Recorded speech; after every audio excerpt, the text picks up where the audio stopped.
Hello friends, स्वागत है आपका हमारे चैनल फार्मा लेक्चर्स में। आज के इस वीडियो में हम बात करने वाले हैं ऐसे मेडिसिन के बारे में जिनका यूज़ किया जाता है दांतों को दर्द को ठीक करने के लिए।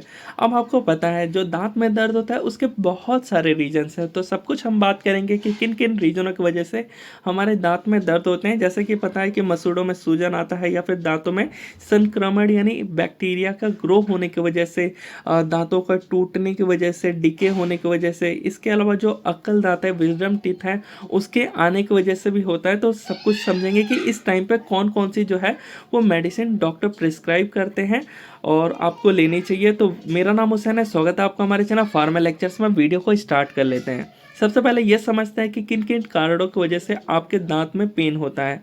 एक तो बैक्टीरियल इन्फेक्शन हो गया। अब ये बैक्टीरियल इन्फेक्शन जब आपके दांतों में, मसूड़ों में होंगे तो क्या करते हैं, सबसे पहले आपके ये जो दांत देख रहे हैं ना, इसमें डीके होने लगता है, इरोजन्स होने लगते हैं, ये गलने लगते हैं, टूटने लगते हैं। और यहाँ पे देख रहे हो बहुत सारे आपको नस दिख रहा होगा। अब क्या होगा कि ये टूटने की वजह से या गलने की वजह से जब आप नॉर्मल खाना खाओगे, पानी पियोगे, इसके ऊपर टच होगा और टच होने की वजह से वो बहुत ज़्यादा पेनफुल होता है, यानी दर्द होता है। इसके अलावा पुअर डेंटल हाइजीन, यानी आप अच्छे से अपने दांतों को क्लीन नहीं करते हो, टाइमली ब्रश नहीं करते हो, कुल्ला नहीं करते हो, गलाला नहीं करते हो, इस सब की वजह से भी होता है। इसके अलावा हाई शुगर डाइट, यानी आप चीनी वाले प्रोडक्ट्स ज़्यादा यूज़ करते हो, जैसे चॉकलेट ज़्यादा खाते हो। इसके अलावा ड्रिंकिंग सोडा, ज़्यादा सोडा पीने की वजह से और ब्रश प्रॉपर ना करने की वजह से, स्मोकिंग और टोबैको जो है वो अदर रीजन्स हो गए आपके दांतों को अफेक्ट करने के लिए। अब इन सब की वजह से क्या होता है, जो आपके दांत होते हैं वो अफेक्ट होते हैं, यानी इरोजन्स और डीके होते हैं, जिसकी वजह से टूटने लगते हैं। और डेंटल कैविटी भी होता है। कैविटी आप समझ ही रहे होंगे कि जब बैक्टीरिया ग्रो होने लग जाते हैं और ब्लैक स्पॉट जो दिखता है वो कैविटी कहलाता है। और इस टाइम पे जो है आपके दांत जो है वो गलना स्टार्ट कर जाते हैं। इसके अलावा न्यूट्रिशनल डेफिशिएंसी, यानी जो कैल्शियम लेवल है आपके बॉडी के अंदर जितना रिक्वायरमेंट है उतना नहीं है, यानी आप प्रॉपर न्यूट्रिशन इनटेक नहीं लेते हो। इसके अलावा गम इन्फ्लेमेशन, यानी ये भी बैक्टीरियल इन्फेक्शन की वजह से जो आपके गम से मसूड़े हैं इसमें सूजन आ जाता है। सूजन को ही हम लोग इन्फ्लामेशन कहते हैं और ये बहुत पेनफुल होता है, जैसे यहाँ पे आप देख सकते हो। तो आते हैं, समझते हैं कौन कौन सी मेडिसिन आपको लेनी चाहिए और डॉक्टर जो प्रिस्क्राइब करते हैं। तो कोई भी मेडिसिन को बिना डॉक्टर की सलाह से मत लीजिएगा। और बात करें सबसे पहले एंटीबायोटिक्स के बारे में। तो नॉर्मली जो एंटीबायोटिक फर्स्ट लाइन में दी जाती है, यानी first choice of antibiotic tooth pain के लिए, तो वो होती है एमोक्सिसिलिन और पेनिसिलिन। तो पेनिसिलिन आपको पेंटिट्स में मिल जाएगा और एमोक्सिसिलिन आपको एलमॉक्स में मिल जाएगा। तो एलमॉक्स 500 जो है वो आप 2 टाइम्स ले सकते हो दिन में। इसके अलावा फ्लैजिल 400 भी ले सकते हो, ये भी यूज़ किया जाता है।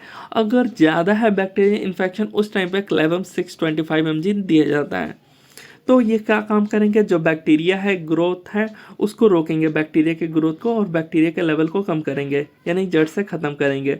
अब बैक्टीरिया ये जो फैलाए हुए थे इन्फेक्शन वो अब धीरे धीरे ख़त्म होगा इसकी वजह से। इसके अलावा आपको पेन किलर से लेना पड़ता है। पेन किलर्स का काम है कि दर्द से राहत दिलाएंगे और जो सूजन है, स्वेलिंग हो चुकी है, उस सूजन को कम करेंगे। तो जैसे कि यहाँ पे आप देख सकते हो, अगर आपको कम पेन है, नॉर्मल पेन है थोड़ा बहुत, तो उस टाइम पे आप फेनक प्लस लीजिए या जीरोडॉल पी लीजिए। फेनक प्लस के अंदर आपको डाइक्लोफेनक सोडियम मिलेगा, जो कि एक नसेड ड्रग है, NSAID, यानी इसके अंदर आपको स्टेरॉइड देखने को नहीं मिलेगा और ये सूजन, पेन और फीवर में भी काम करेगा, तीनों में काम करेगा। तो आपको कम पेन है तो आप डाइक्लोफेनक ले लो, फेनक प्लस का। इसके अलावा जीरोडॉल पी ले सकते हो, जिसमें एसिक्लोफेनक जो है मेन, वो आपको पेन को रिड्यूस करने का काम करेगा और सूजन में भी काम करेगा।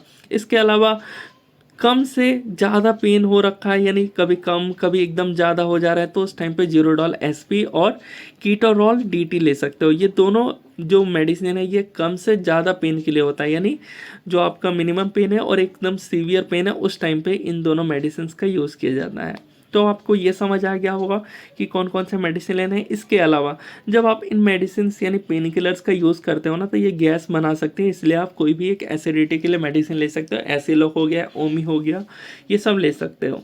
और इसके अलावा जो है आपको जो है बीटाडीन गार्गल ले सकते हो, जो गलाला करने के लिए, और बहुत इफ़ेक्टिव रहता है इस टाइम पे गलाला करना बीटाडीन गार्गल से। इसके अलावा जो है आप अपना पेस्ट जो है वो ले सकते हो कोई अच्छा सा, जैसे कि सेंसोडाइन के बहुत अच्छे अच्छे पेस्ट आते हैं, तो सेंसोडाइन का पेस्ट आप यूज़ कर सकते हो। अगर जिंजिवाइटिस है उसके लिए अलग आता है, आपके दांतों को मजबूत रखना है उसके लिए अलग आता है, तो सेंसोडाइन के पेस्ट बेटर रहेगा। तो मिलते हैं ऐसे इंटरेस्टिंग वीडियो में, और कोई भी टॉपिक हो आपके पास तो आप कमेंट बॉक्स में बता सकते हो। तो मिलते हैं नेक्स्ट वीडियो में।